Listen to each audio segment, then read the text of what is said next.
viewers, and welcome to another chapter of reading. I'm doing a little bit better than last week. I've been writing more poetry to help. Obviously doing this helps some too. So on that note, let's get started, shall we? Chapter 16, In the Hogshead. Hermione made no mention of Harry giving Defense Against the Dark Arts lesson for 2 whole weeks after her original suggestion. Harry's detentions with Umbridge were finally over. He doubted whether the words now etched on the back of his hands would ever fade entirely. This makes me bring up that Umbridge is the only other person out of Voldemort to scar Harry. Yeah. I'm glad Umbridge got what she deserved. And advanced Potterheads, you know exactly what I mean. Newcomers, you're just gonna have to wait. I'm sorry. Moving forth.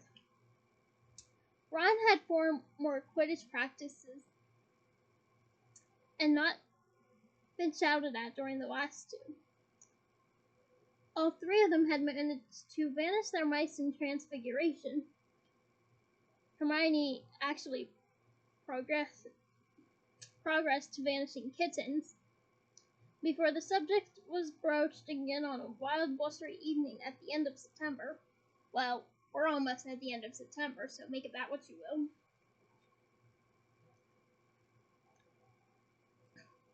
When the 3 of them were sitting in the library, looking up potion ingredients for Snape. I was wondering, said Hermione suddenly, whether you'd thought any more about Defense Against the Dark Arts, Harry. Of course I have, said Harry grumpily. Can't forget it, can we? With that hag teaching us. I meant the idea Ron and I had. Ron cast her an alarmed, threatening kind of look. She frowned at him. Oh, all right. The idea I had, then. About you teaching us. Harry did not answer at once. He pretended to pursuing a page of Asiatic anti-venoms because he did not want to say what was in his mind. The fact was that he had given the matter a great deal of thought over the past fortnight. And for a fortnight there we were forever. Couldn't resist. Sorry. Sometimes it seemed an insane idea, just as it had on the night Hermione had proposed it. But at others, he found himself thinking about the spells that served him best in his various encounters with dark creatures and Death Eaters. In fact, he found himself subconsciously planning lessons. Well, he said slowly, when he could not pretend to find Asiatic anti-venoms interesting much longer. Yeah, I've thought about it a bit. And, said Hermione eagerly. I don't know, said Harry, playing for the time. He looked up at Ron. I thought it was a good idea from the start, said Ron, who seemed keener to join in this conversation, now that he was sure Harry wasn't going to start shouting again. Harry shifted uncomfortably in his chair. You did listen to what I said about a note of it being knocked, didn't you? Yes, Harry, said Hermione gently. But all the same, there's no point pretending that you're not good at Defense Against the Dark Arts. Because you are. You were the only person last year who could throw off the Imperious Curse completely. You can produce a Patronus. You can do all sorts of stuff that full-grown wizards can't. Victor always said... Ron looked around at her so fast he appeared to crick his neck. Rubbing it, he said, Yeah? What did Vicky say? Ho, said Hermione in a bored voice. He said Harry knew how to do stuff even he didn't. And he was in the final year of Durmstrang. Ron was looking at Hermione suspiciously. You're not still in contact with him, are you? So what if I am? Said Hermione coolly, though her face was a little pink. I could have a pen pal if I didn't only want to be your pen pal, said Ron accusingly. Hermione shook her head exasperately, and ignoring Ron, who was continuing to watch her, said to Harry, Well, what do you think? Will you teach us? Just you and Ron, yeah? Well, said Hermione, looking a mite anxious again. Well, now don't fly off the handle again, Harry, please. But I really think you ought to teach anyone who wants to learn. I mean, we're talking about defending ourselves against Voldemort. Oh, don't be pathetic, Ron. It doesn't seem fair if we don't offer the chance to other people. Harry considered this for a moment, then said, Yeah, but I doubt anyone except you two would want to be taught by me. I'm a nutter, remember? Oh, Harry. To me, you're not a nutter, and I would be honored to teach you. I'd be honored to learn from you. What about you guys?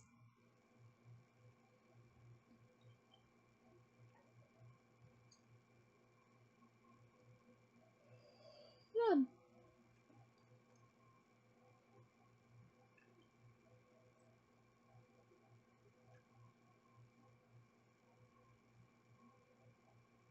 Well, I think you might be surprised how many people would be interested in hearing what you've got to say, said Hermione seriously.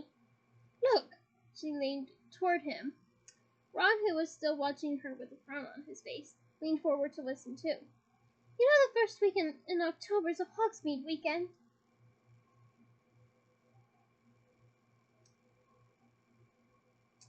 How would it be if we could tell anyone who's interested to meet us in the village and we can talk it over? Why do I have to do it outside school? Said Ron. Because, said Hermione, returning to the diagram of the Chinese chomping cabbage she was copying. Chinese chomping cabbage.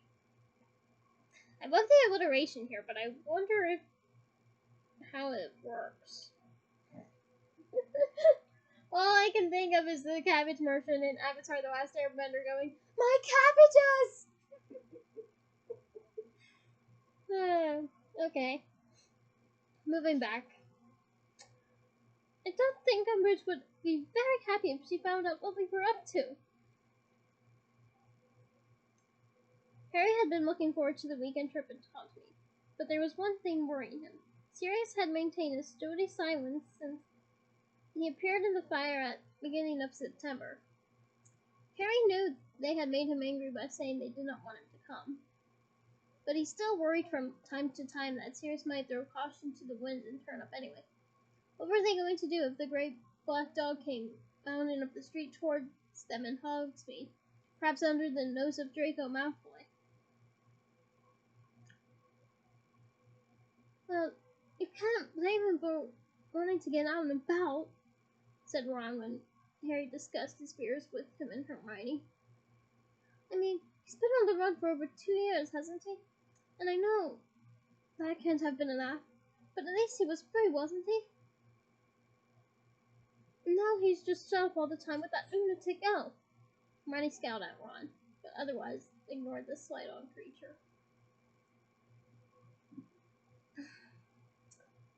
The trouble is, she said to Harry, Voldemort, oh, for heaven's sake, Ron, comes out into the open, Sirius is going to have to stay hidden, isn't he?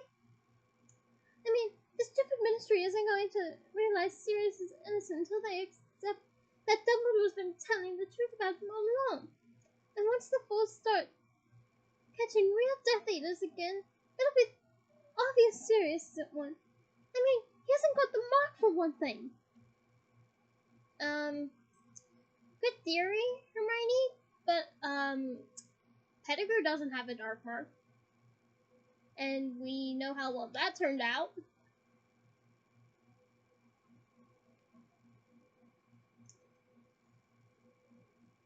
I don't reckon he'd be stupid enough to turn up, said Ron bracingly.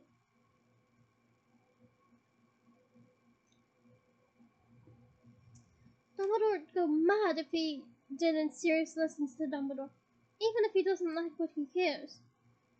When Harry continued to look worried, Hermione said, Listen, Ron and I have been sounding out people who we thought might want to learn some proper defense against dark arts. And there are a couple who seem interested. We've told them to meet us in Hogsmeade. Right, said Harry vaguely, his mind still on Sirius. Don't worry, Harry, Hermione said quietly. You've got enough on your plate without Sirius, too. She was quite right, of course. He was barely keeping up with his homework, though he was doing much better now that he was no longer spending every evening in detention with Umbridge. Ron was even further behind with his work than Harry, because while they both had Quidditch practices twice a week, Ron also had prefect duties. Hermione, however, who was taking more subjects than either of them, big surprise, had not only finished all her homework, big surprise, but was also finding time to knit more elf clothes. Harry had to admit that she was getting better. It was almost always impossible to distinguish the hats from the socks. Like with all things, practice helps you improve. The morning of the Hogsmeade visit dawned bright but windy. After breakfast, they queued up in front of Filch, who matched their names to the long list of students who had permission from their parents or guardian to visit the village. With a slight pain, Harry remembered that if it hadn't been for Sirius, he would not have been going at all.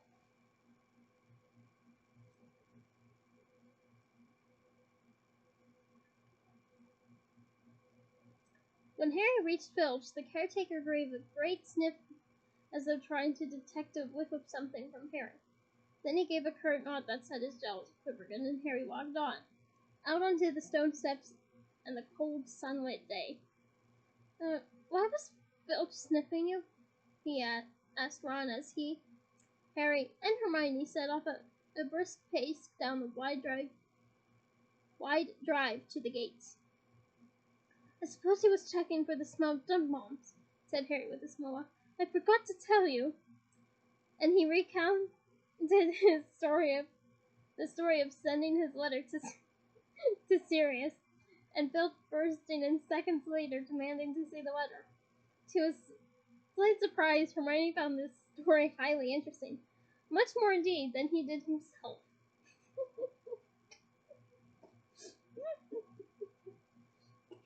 That was pretty funny. He said he was tipped off you were ordering dumb bombs, but who had tipped him off? I don't know, said Harry, shrugging. Maybe Malfoy. I think it was a laugh. They walked between the tall stone pillars, topped with winged boars, and turned left on the road to the village, the wind whispering their hair into their eyes. Yeah, I've been there, Piz. Hello, long hair. I also have bangs, as strange as it may look. But moving forth.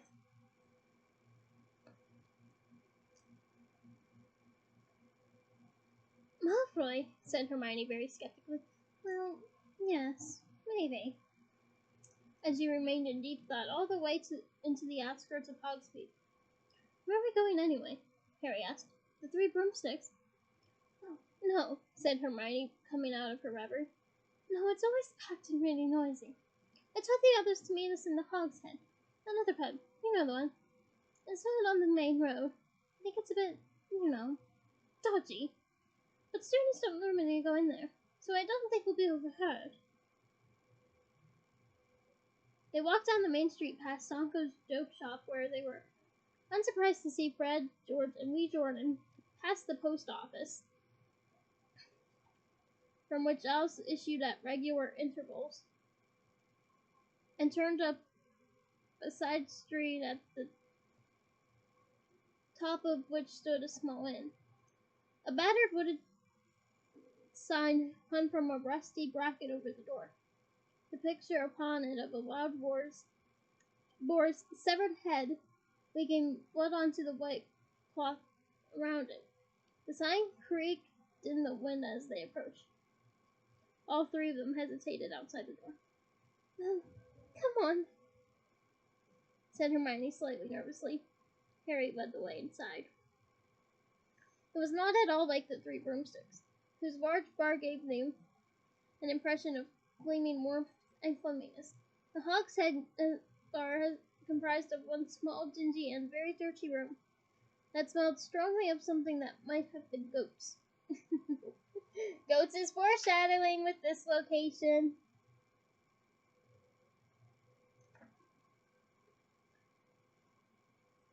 The bay windows were so encrusted with grime that very little daylight could permeate the room, which was lit instead with the stubs of candles sitting on the rough wooden tables. The floor seemed at first glance to be earthy, though as Harry stepped into it, he realized there was stone beneath,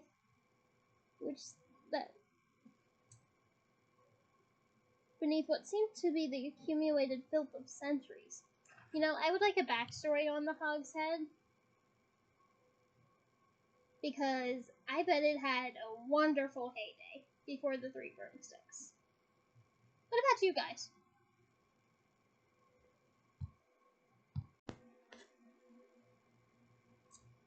Harry remembered Hagrid mentioning this pub in his first year. You get a lot of funny folk in the Hogshead. He had said, explaining how he won a dragon's egg from a hooded stranger there. At the time, Harry wondered why Hagrid had not found it odd that the stranger kept his face hidden throughout their encounter. Now he saw that keeping your face hidden was something of a fashion in the Hogshead. There was a man at the bar whose whole head was wrapped in dirty gray bandages. Those may change. Though he was still managing to gulp endless glasses of some smoking fiery substance through a slit over his mouth.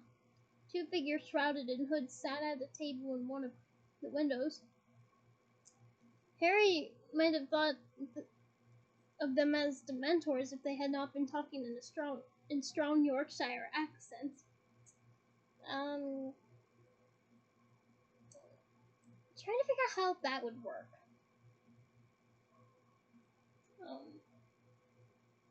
I'll get back to you on that next week.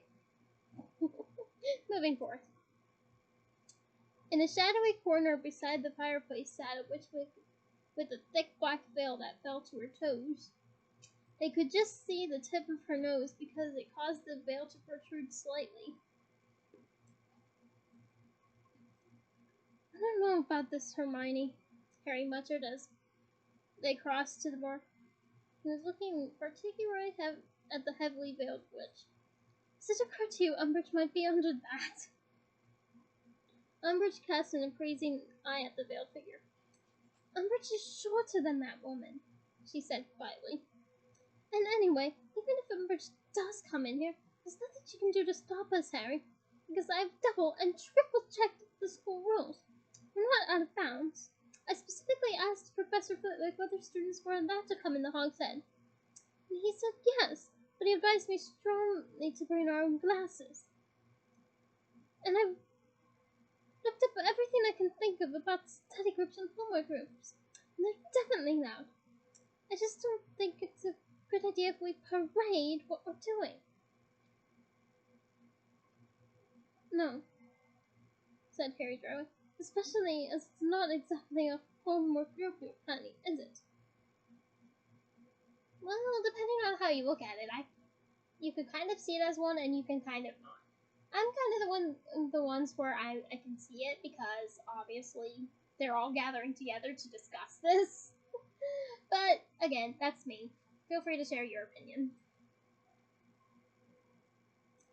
The barman sidled toward them out of the back room. He was a grumpy looking old man with a great deal of long gray hair and beard. He was tall, thin, and looked vaguely familiar to Harry. advanced Potterheads should know who this is. Newcomers, you're just gonna have to wait. Sorry. What? He grunted. 3 butterbeers, please, said Hermione. The man reached beneath the counter and pulled up 3 very dusty and very dirty bottles, and she slammed on the bar. 6 shekels, he said. I'll get them, said Harry quickly, passing over the silver. The barman's eyes traveled over Harry, resting for a fraction of a second on his card. Then he turned away and deposited Harry's money in an ancient wooden till, whose drawer slid open automatically to receive it. Harry, Ron, and Hermione retreated to the farthest table from the bar and sat down, looking around, while the man in the dirty gray bandages rapped the counter with his knuckles and received another smoking drink from the barman. You know what? Ron murmured, looking over at her with enthusiasm. We could order anything we liked in here. I bet that bloke could sell us anything. He wouldn't care. I've always wanted to try fire whiskey. You are perfect, snarled Hermione. Said Ron, the smile fading from his face. Yeah. What did you say was supposed to be meeting us? Harry asked, wrenching open the rusty top of his butterbeer and taking a swig. I hope he cleaned off the dust.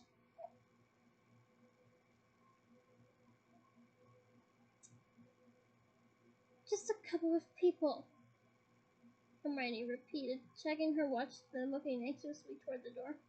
I told them to be here about now, and I'm sure they all know where it is. Oh look, this might be them now. The door of the put had opened.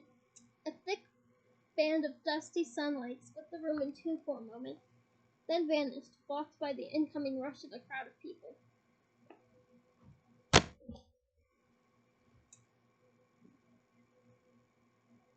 First came Neville with Dean and Lavender, who were closely followed by Parvati and Padma Patil, with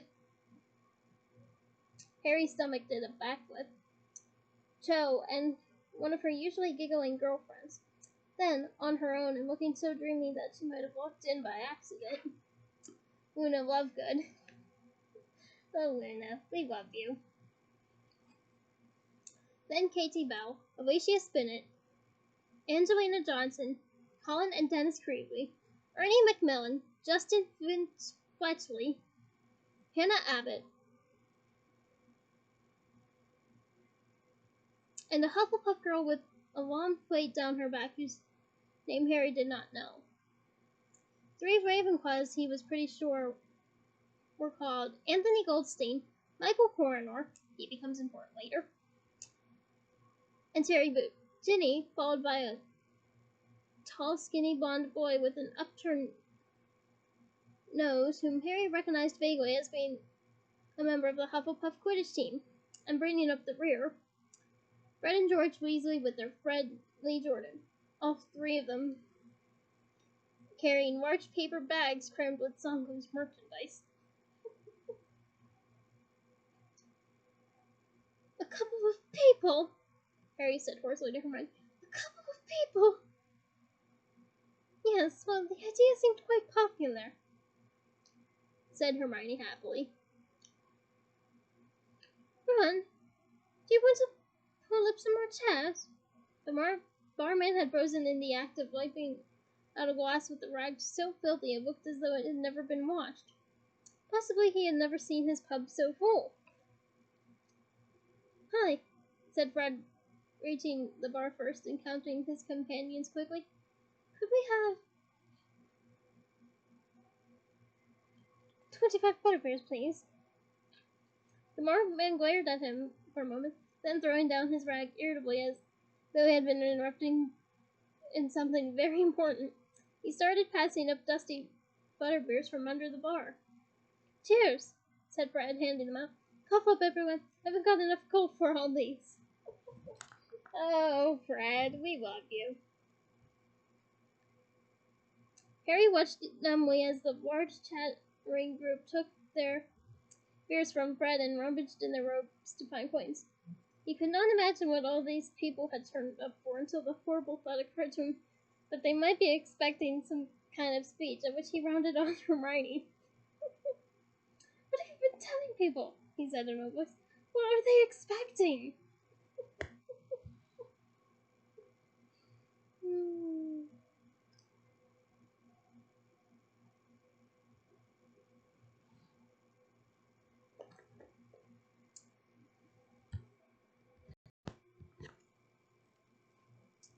I told you. They just want to hear what you've got to say, said Hermione soothingly.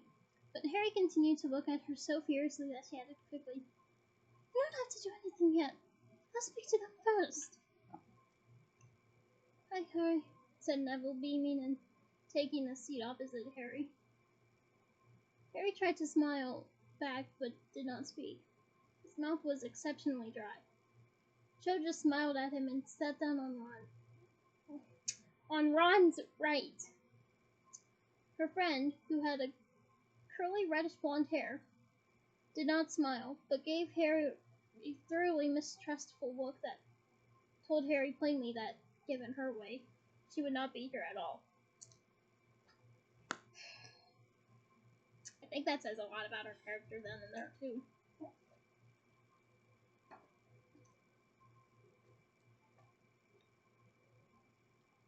In twos and threes, the new arrivals settled around Harry, Ron, and Hermione, some of them looking rather excited, others rather curious. Luna looked good gazing dreamily into space. I mean, I would be too, because, hello, ADHD. And I kind of also try to not be too bound up with the crowds, and yeah, you get the picture. Moving forth. When everybody had pulled up a chair, the chatter died out. Every eye was upon Harry. Said Hermione, her voice slightly higher than usual out of nerves. No, hi. The group focused its attention on her instead, though eyes continued to dart back regular to Harry. Well, you know what? You're here. Well, Harry here had the idea. Harry had thrown her a sharp look. I had the idea that it might be good if people who wanted to study Defense Against the Dark Arts, and really study it, not the rubbish that Umbridge is doing with us. Hermione's voice suddenly became much stronger and more confident. Because nobody would call that Defense Against the Dark Arts. Hear, hear, said Anthony Goldstein, and Hermione looked heartened. Well, I thought it would be good if we, took matters into our own hands. She paused, looked sideways at Harry, and went on. And by that I mean learning how to defend ourselves properly. Not just theory, but the real spells.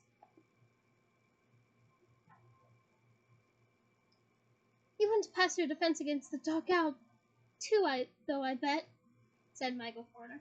Of course I do, said Hermione at once. But I wanted more than that. I wanted to be properly trained in defense. Because she took a great breath and finished. Because Lord Voldemort's back. The reaction was immediate and predictable. Cho's friend shrieked and swapped Butterbeer down herself. Terry gave a kind of involuntary twitch. Padma Patil shuddered, and Neville gave an odd yelp that he managed to turn into a cough. All of them, however, looked fixated, even eagerly, at Harry.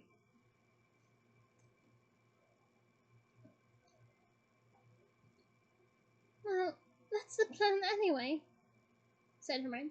If you want to join us, we need to decide how we're going to. Where's the proof you know who's back? Said the blonde Hufflepuff player in a rather aggressive voice. Dumbledore believes it, Hermione began. Dumbledore believes him, said the blonde boy, nodding at Harry. Who are you? Said Ron rather rudely. Zachariah Smith. No relation, I promise. Although, there are a lot of Hufflepuffs in my family. I think that's why I address no relation. But anyway, said the boy, and I think we've got the right to know exactly what makes him say you know who's back. Look, said Hermione, intervening swiftly, that's really not what this meeting was supposed to be about. It's okay, Hermione, said Harry. It just dawned upon him why there were so many people there. He felt that Hermione should have seen this coming. Some of these people, maybe even most of them, had turned up in the hope of hearing Harry's story firsthand.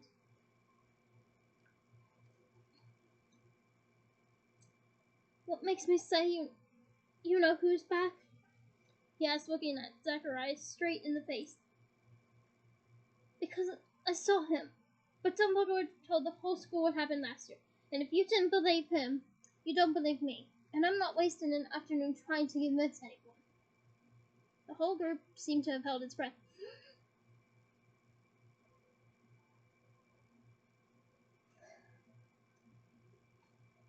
While Harry spoke.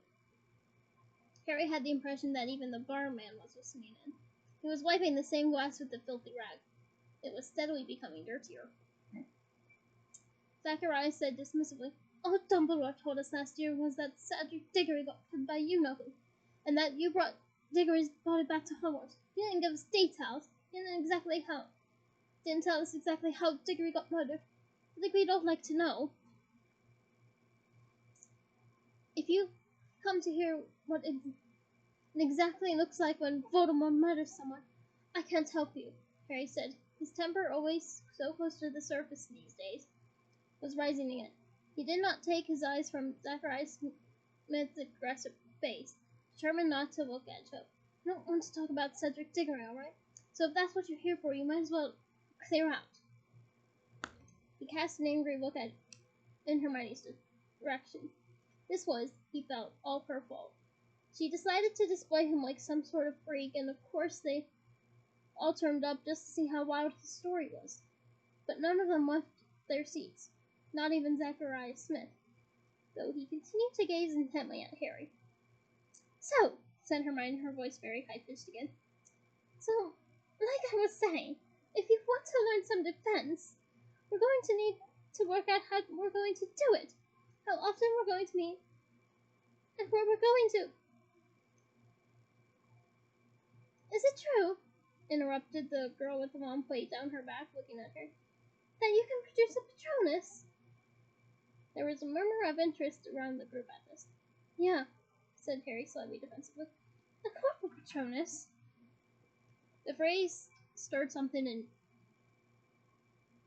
Harry's memory. You don't know Madame Bones, do you? Whoops, wrong voice. You don't know Madame Bones, do you? He asked. The girl smiled. She's my auntie, she said. I'm Susan Bones. She told me about your hearing. So is it really true? You can make a staff Patronus? Yes, said Harry. Blimey, Harry, said Lee, looking deeply impressed. I never knew that. Mum told Ron not to spread it around, said Fred, grinning at her. She said you got enough attention as it was.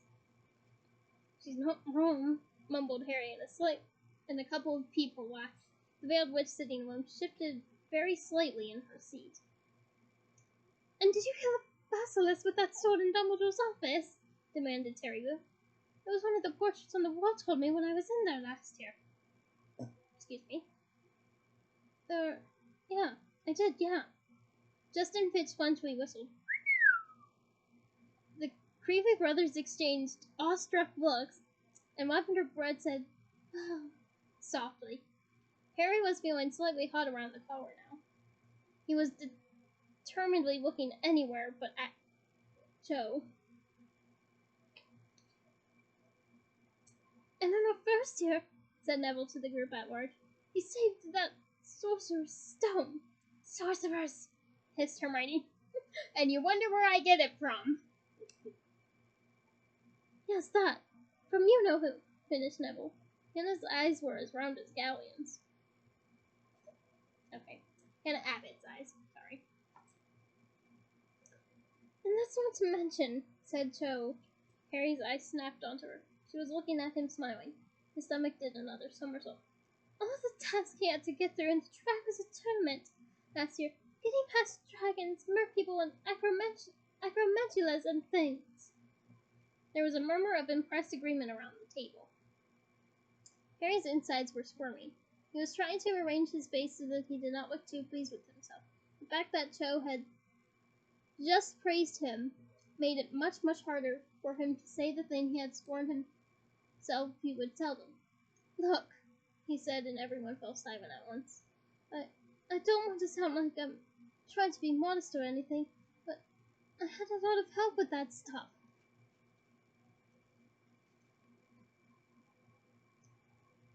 Not with the dragon you didn't, said Michael Corner at once. That was a seriously cool bit of flying. Yeah, well, said Harry, feeling it would be churlish to disagree.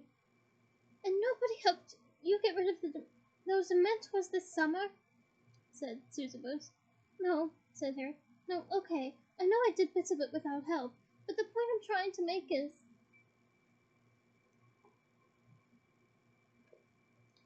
Are you trying to weasel out of showing us any of this stuff? Said Zacharias Smith. Here's an idea, said Ron mildly before Harry could speak.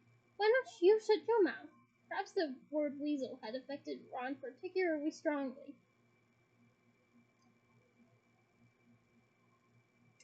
In any case, he was now looking at Zacharias as though he would like nothing better than to thump him. Zacharias blushed. But we've all turned up to the earth from him, and now he's telling us he can't really do any of it, he said. That's not what he said, snarled Fred Weasley. Would you like us to clean out your ears for you? Inquired George, pulling a long and weak-looking metal instrument from inside of one of the Songo's bags. Oh, I can only imagine what that's called. Or any part of your body, really. We're not fussy where we stick this.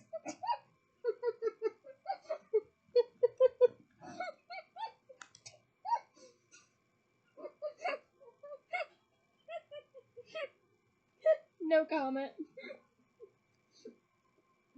said Fred. Yes, well, said Hermione hastily. Moving on. The point is, are we agreed we want to take lessons from Harry?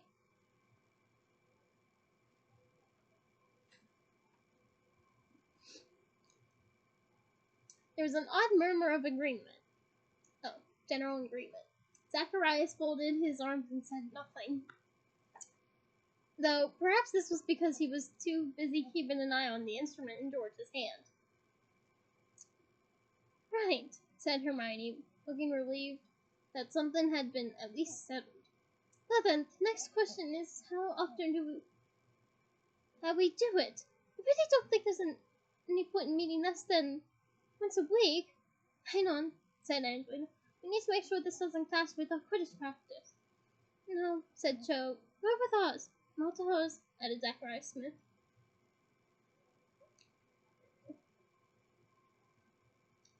I'm sure we can find a night that suits everyone, said Hermione, slightly impatiently. But you know, this is rather important. We're talking about learning to defend ourselves against Voldemort's Death Eaters. Well said, barked Ernie Macmillan, whom Harry had been expecting to speak on before this.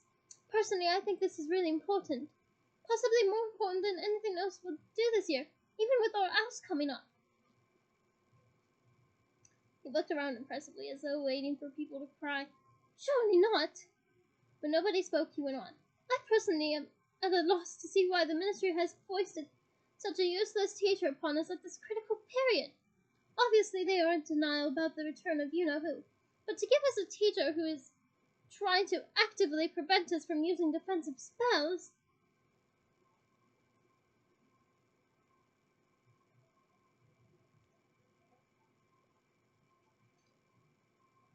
We think the reason Umbridge doesn't want us trained in defense against the dark arts, said Hermione, is that she's got some mad idea that Dumbledore could use the students in the school as a kind of private army. She thinks he'd mobilize us against the Ministry. You're right, everybody looked stunned at this news. Everybody except Luna Lovegood, who piped up, "But that makes sense. After all, Cornelius Fudge has got his own private army." "What?" said Harry, completely thrown off by this unexpected piece of information. "Oh, Luna, I love you." "Yes, he's got an army of heliopaths," said Luna solemnly. "No, he hasn't," snapped Hermione. "Yes, he has." "Yes, he has," said Luna. "What are heliopaths?" asked Neville looking blank. "They're spirits of fire," said Luna, her protuberant eyes widening so that she looked madder than ever. "Great, tall, flaming creatures that gallop across the ground, burning everything in front of." "They don't exist, Neville," said Hermione tartly. "Oh, yes, they do," said Luna angrily. "I'm sorry, but where's the proof of that?" snapped Hermione. "There are plenty of eyewitness accounts. Just because you're so narrow-minded doesn't... You don't need to have everything shoved under your nose before you." "Hem, hem," said Ginny in a good imitation of Professor Umbridge. And you wonder where I get my love of imitations from. That several people looked around in alarm, then laughed. "We'll be trying to decide how often we're going to meet and get defense lessons." "Yes," said Hermione Alex. "Yes, we were. You're right." "Well, once a week sounds cool," said Retorted. "As long as," began Angelina. "Yes, yes, we know all about the Quidditch," said Hermione in a tense voice. "The other thing to decide is where we're going to mate." This was rather more difficult. The whole group fell silent. "Library?" suggested Katie Bell after a few moments. "I can't see Madam Pin's being too chuffed with us doing jinxes in the library," said Harry.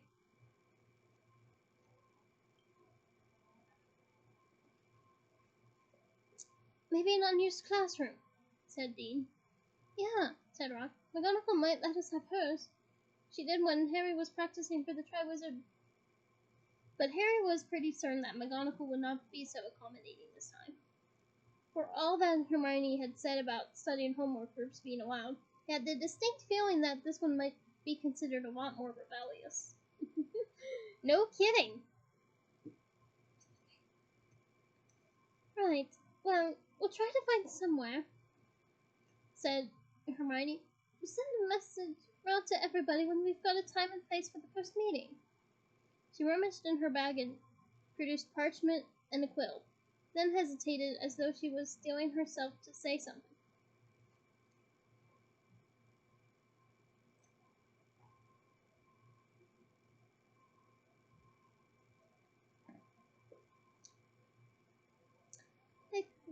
I think everybody should write their name down, just so we know who was here.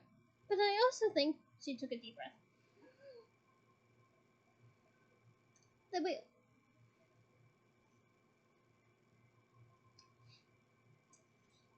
we all ought to agree not to shout out what we're doing. So if you sign, you agree not to tell Umbridge, or anybody else, what we're up to." Fred reached out for the parchment and tearfully put down his signature. But Harry noticed at once that several people looked less than happy at the prospect of putting their names on the list. Said Zachariah slowly, not taking the parchment that George was trying to pass him. "Well, I'm sure Ernie will tell me when the meeting is." But Ernie was looking rather hesitant about signing, too. Hermione raised her eyebrows at him. Well, we are prefects," Ernie burst out. "And if this list was found, well, I mean to say, you said so yourself, if Umbridge finds out..." "You just said this group was the most important thing you do this year," Harry reminded him. Yes," said Ernie. "Yes, I do believe that. It's just..." "Ernie, do you really think I'd leave that list lying around?" said Hermione testily. No, of course not," said Ernie, looking slightly less anxious. "But, yes, of course I'll sign." Nobody raised objections after Ernie. though Harry saw Cho's friend give her a rather reproachful look before adding her own name. Oh. That friend definitely has some foreshadowing that's gonna cause trouble. But newcomer Potterheads, you're just gonna have to wait. Advanced Potterheads, you already know. Moving forth. When the last person, Zacharias, had signed, Hermione took the parchment back and slipped it carefully into her bag. There was an odd feeling in the group now. It was as though they had just signed some kind of contract.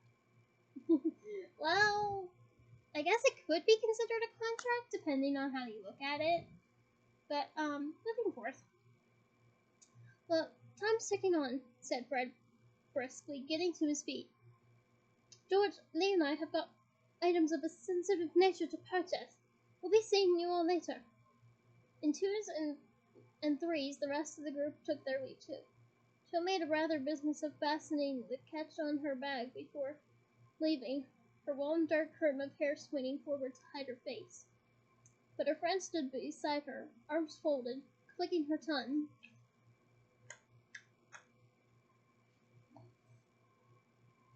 So that Jo had little choice but to leave with her. As her friend ushered her through the door, Jo looked back and waved at Harry. Oh, I think that went quite well, said Hermione happily as she, Harry, and Ron walked out of the hogshead into the bright sunlight a few moments later. Harry and Ron still clutching their bottles of butterbeer. That's like Arias put up some what? Said Ron, who was glowering after the figure of Smith just discernible in the distance. I don't like him much either, admitted Hermione, but he overheard me talking to Ernie and Hannah at the Hufflepuff table, and he seemed really interested in coming. So what can I say? The more people, the better, really. I mean, if Michael Corner and his friends wouldn't have come if he hadn't been going out with Ginny. Ron, who had been draining the last few drops of his butterbeer bottle, gagged and sprayed butterbeer down his front. He's what? Said Ron, outraged, his ears now resembling curls of raw beef. She's going out with... My sister's going... What do you mean, Michael Corner? Well, that's why he and his friends came, I think. Well, they're obviously interested in learning defense, but if Ginny hadn't told Michael what was going on... When did she... They met at the Oak Ball and they got together at the end of last year, said Hermione composedly. They had turned into High Street, and she paused outside of Scriven Chef's quill shop, where there was a handsome display of pheasant feather quills in the window. I could do with a new quill. She turned to the shop. Harry and Ron followed her. Which one was Michael Corner? Ron demanded furiously. The dark one, said Hermione. Didn't like him, said Ron at once. Big surprise. And you wonder where I get that phrase from, said Hermione under her breath. But, said Ron, following Hermione along a row of quills and copper pots. I thought Ginny fancied Harry.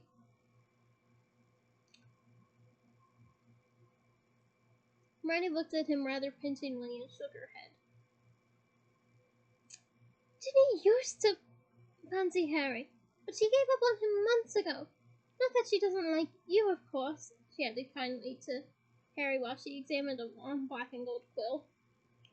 Harry, whose head was still full of Jo's parting wave, did not find this subject quite as interesting as Ron, who was positively quivering with indignation. But it did bring something home to him that until now he had not really registered. So that's why she talks now, he asked Hermione. She never used to talk in front of me. Exactly, said Hermione. Yes, I think I'll have this one. She went up to the counter and handed over 15 sickles and 2 nuts, Ron still breathing down her neck. Ron, she said severely as she turned and trod on his feet. This is exactly why Ginny hasn't told you she's been seeing Michael. She knew you'd take it badly, so don't harp on it about it for heaven's sake. What do you mean, who's taking anything badly? I'm not going to harp on about anything. Ron continued to chunder under his breath, all the way down the street.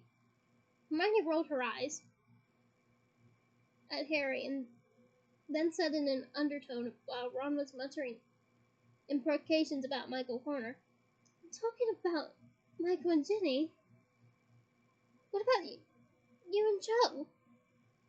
What do you mean? Said Harry quickly. It was as though boiling water was rising rapidly inside him, a burning sensation that was causing his face to smart in the cold. Had he been that obvious? Well, said Hermione, smiling slightly, she just couldn't keep her eyes off you, could she? Harry had never before appreciated how beautiful the village of Hogsmeade was. And that is the end of this chapter. Join me next week for chapter 17. Until then, bye!